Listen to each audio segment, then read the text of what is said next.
Hi, for this video what I want to do is talk to you about different types of angles that you will find in a geometry class or a trigonometry class. The first type of angle that we have is known as an acute angle. These are the small angles. The angle of opening or the measurement of opening is always between 0 and 90. So acute angles will range anywhere from 0 to 90 degrees or in between that. It does not include the 0 and the 90. Okay.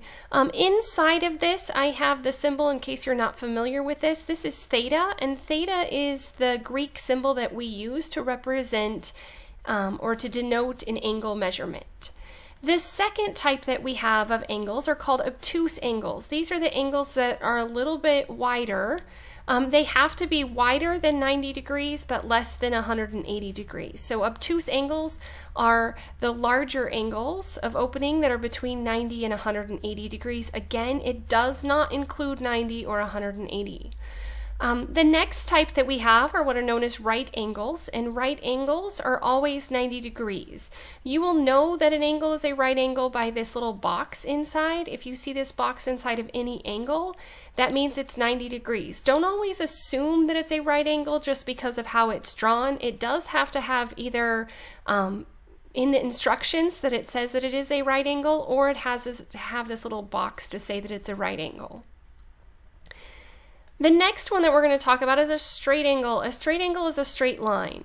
Okay, its angle of opening is 180 degrees. So if you look at the rotation of this, it's half of a circle. We went halfway around a circle, and so it's always 180 degrees. A circle is 360, so half of that would be the 180.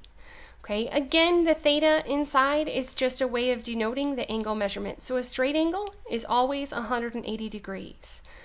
And then we have two other things that you need to know for angles. We have complementary angles, and complementary angles always have a sum of 90 degrees.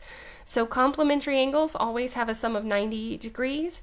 It could be two angles that are complementary. You could have three angles. Any angles that add up to be 90 degrees are considered complementary, and I will do a couple of videos that represent both complementary and supplementary angles. Supplementary angles are positive angles with a sum of 180 degrees. So you have to have two or more that add up to be 180 degrees, and that represents a supplementary angle. As always, thanks for watching. If you have any questions, please let me know, or if there are additional topics you need me to cover, please let me know that as well. As always, thanks for watching.